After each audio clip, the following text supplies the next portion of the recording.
தமிழுக்கு அமுதென்று பேர், அந்த தமிழின்ப தமிழ் எங்கள் உயிருக்கு நேர். ஹலோ ஃப்ரெண்ட்ஸ், எல்லாரும் எப்படி இருக்கீங்க? நல்லா இருக்கீங்களா? இன்னைக்கு நம்ம சேனல் தமிழ் ஆல்ரவுண்டர் அப்பட்டக்கரில் ரம்ஜான் ஸ்பெஷலுக்கு செய்யக்கூடிய கிண்ணத்தப்பம் எப்படி செய்யறதுன்னு பார்க்கலாம். இது பார்த்தீங்கன்னா நம்ம அரிசி மாவு அப்படியே பயன்படுத்தி நம்ம செய்ய போகிறோம். கடையிலேருந்து வாங்கக்கூடிய அரிசி மாவில் தான் செஞ்சுருக்கோம். இதுக்காக நம்ம ஃபர்ஸ்ட்டில் 1 கப் அளவு தேங்காய் துருவல் எடுத்து மிக்சி ஜாரில் போட்டு நம்ம அரைக்க போகிறோம். 1 கப்பு தேங்காய் துருவலுக்கு அதே கப்பில் நம்ம ஒரு 1/2 கப் அளவு தண்ணி சேர்த்துக்கலாம். தண்ணி சேர்த்துட்டு நம்ம இதை அரைச்சி எடுத்துக்கலாம். நம்ம இதில் தேங்காய் பால் எடுக்க போகிறோம். அதுக்காக தான் அரைச்சதுக்கு பிறகு ஒரு 4-5 ஏலக்காய் சேர்த்துக்கலாம். சேர்த்ததுக்கு அப்புறம் திரும்பவும் நம்ம ஒரு 1/2 கப் அளவு தண்ணி சேர்க்க போகிறோம். சேர்த்துட்டு நம்ம நல்லா அரைச்சிக்கலாம். அதுக்கப்புறமா நம்ம மீதி தண்ணியெல்லாம் சேர்க்கலாம்.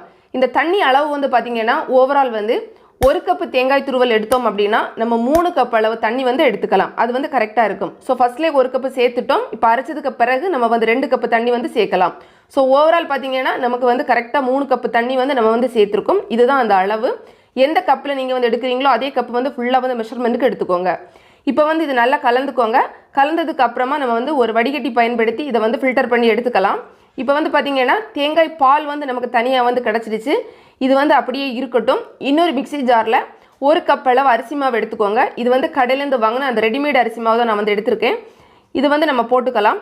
1 கப்பு அரிசி மாவுக்கு 3/4 கப்பை விட கொஞ்சம் அதிகமாக சீனி சேர்த்துக்கோங்க. ஃபுல்லாக 1 கப்பு வேண்டாம், கொஞ்சம் குறைச்சி எடுத்துக்கோங்க. அப்புறமா கொஞ்சமாக உப்பு சேர்த்துக்கோங்க. இது கூட ஒரு முட்டை உடச்சி விட்டுக்கோங்க. முட்டை கம்பல்சரி கிடையாது. நீங்கள் வெஜிடேரியன் உங்களுக்கு பிடிக்காது அப்படின்னா முட்டை சேர்க்க வேண்டாம், ஸ்கிப் பண்ணிக்கோங்க. அதுக்கப்புறமா இதில் ஒரு 4-5 ஏலக்காய் போட்டுக்கலாம். அதுக்கு அடுத்தது கொஞ்சமாக ஜீரகம் சேர்த்துக்கோங்க. நல்லா வாசனையாக இருக்கும். எல்லாமே சேர்த்து நம்ம நல்லா அரைச்சிக்கலாம். தண்ணி விடாமல் நம்ம அரைச்சதுனால கொஞ்சம் துருதுருன்னு இருக்கும். இப்போது இதில் நம்ம 1 கப் அளவு தேங்காய் பால் சேர்த்துக்கலாம். இதில் பார்த்திங்கன்னா நம்ம வேறு தண்ணி எதுவுமே எக்ஸ்ட்ரா விடக்கூடாது. இந்த தேங்காய் பால் தான் விட்டுக்கணும். தேங்காய் பால் விட்டு நம்ம அரைச்சிருக்கோம். இப்போ பார்த்திங்கன்னா நல்ல மைய அரைக்கணும். அதாவது துருதுருன்னு இல்லாமல் நல்ல சாஃப்டாக இருக்கணும். மிச்சம் இருக்கக்கூடிய தேங்காய் பாலை நம்ம இதில் சேர்த்துக்கலாம். எல்லாமே சேர்த்துட்டு அதுக்கப்புறமா நம்ம நல்லா இதை கலந்துக்கலாம். கலந்துட்டு நம்ம திரும்பவும் இதை வடிகட்டி எடுக்கணும். ஏன்னா நம்ம முட்டை போட்டிருக்கோம். அதுக்கப்புறமா ஏலக்காயெல்லாம் போட்டதுனால அது கொஞ்சம் இதாக இருக்கும்ல, அதனால நம்ம வடிகட்டி எடுத்துக்கலாம். இந்த மாதிரி நம்ம வடிகட்டின பிறகு உங்களுக்கு அந்த மேலே வந்துடும். அதாவது நமக்கு தேவையில்லாததெல்லாம் வந்துடும். அதோட சேர்த்து கூட நீங்கள் செய்யலாம். ஆனால் நம்ம சாப்பிடும் போது அது நல்லா இருக்காது. அதுக்காக தான் இப்போ இதை நம்ம அப்படியே மூடி வச்சிடலாம். ஒரு 15 நிமிஷத்துக்கு பிறகு நம்ம பயன்படுத்திக்கலாம். இன்னொரு பாத்திரம் எடுத்துகிட்டு நீங்கள் இதில் நெய் தேய்ச்சிக்கோங்க அல்லது தேங்காய் எண்ணெய் எடுத்துக்கோங்க. இதில் இப்போ 15 நிமிடத்துக்கு பிறகு நம்ம ரெடி பண்ணி வச்சுருந்த தேங்காய்பால் மாவு எல்லாம் கலந்த கலவையை இதில் விட்டுக்கோங்க. விட்டதுக்கு அப்புறமா நம்ம ஸ்டவ்வில் வச்சு வேக வைக்க போகிறோம். அது எப்படின்னு பார்ப்போம். ஸ்டவ்வில் பார்த்திங்கன்னா ஒரு கடாய் வச்சுக்கிட்டு ஒரு சின்ன ஸ்டாண்டு போட்டிருக்கேன். தண்ணி விட்டுக்கலாம். அதாவது நம்ம ஆவியில் தான் வேக வைக்க போகிறோம். ஸ்டீம் அந்த மெத்தடு தான். அதுக்கு மேலே இதை நம்ம வச்சுக்கலாம். வச்சுட்டு ஒரு பாத்திரம் வச்சு நம்ம மூடி வைக்கலாம். மூடி வச்சு நம்ம வேக வைக்க போகிறோம். இங்கே இட்லி பாத்திரம் அதில் நார்மலாக வேக வச்சு கூட நீங்கள் எடுத்துக்கலாம். ஸ்டீமில் தான் அது வேக போகுது.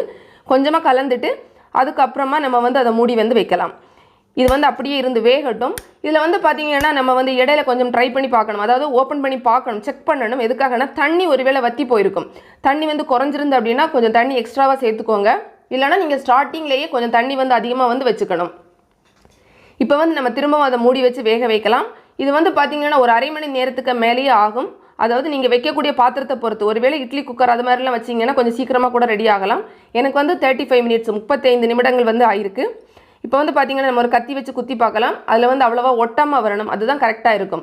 இதில் பார்த்திங்கன்னா மேலே கொஞ்சம் தண்ணி இருக்கிறது மாதிரி இருக்கும். ஆனால் பிரச்சனை கிடையாது. எடுத்துகிட்டு இந்த மாதிரி மூடி வச்சுக்கோங்க. கொஞ்சம் சூடானதுக்கப்புறமா ஃப்ரீசரில் வச்சுக்கலாம் ஒரு 15-20 நிமிடங்கள். அதுக்கப்புறமா நம்ம எடுத்துகிட்டு வரலாம். எடுத்துகிட்டு இதை துண்டுகளை நம்ம கட் பண்ணிக்கலாம். இது பார்த்திங்கன்னா ஃப்ரிட்ஜில் வைக்காமல் கூட நம்ம எடுக்க முடியும். ஆனால் அது கொஞ்சம் நேரம் அதிகமாகிறதுனால நான் ஃப்ரிட்ஜில் வச்சு எடுத்திருக்கேன். அப்போ சீக்கிரமாகவே அந்த வேலை முடிஞ்சிடும். அதனால தான் சாப்பிட்றதுக்கும் நல்ல சில்லுன்னு டேஸ்ட்டாக இருக்கும். இப்போ இந்த மாதிரி சின்ன சின்ன துண்டுகளாக கட் பண்ணிவிட்டு நம்ம எடுக்கலாம். நம்மளோட கிண்ணத்தப்பம், சுவையான கிண்ணத்தப்பம் நமக்கு ரெடியாக இருக்குது. நம்ம பிளேட்டில் எடுத்து வச்சுருக்கோம். கட்டாயமாக உங்களோட வீட்டில் ட்ரை பண்ணி பாருங்கள். நல்ல டேஸ்ட்டாக இருக்கும். இந்த வீடியோ பிடிச்சிருந்துன்னா உங்களோட ஃப்ரெண்ட்ஸோட ஷேர் பண்ணிக்கோங்க, லைக் பண்ணிக்கோங்க, கமெண்ட் பண்ணிக்கோங்க. மேலும் பல வகையான பயனுள்ள தகவல்களுக்கு நம்ம தமிழ் ஆல்ரவுண்டர் அப்பட்டக்கர் சேனலை மறக்காமல் சப்ஸ்கிரைப் பண்ணுங்கள். தேங்க்ஸ் ஃபார் வாட்சிங். நன்றி, வணக்கம்.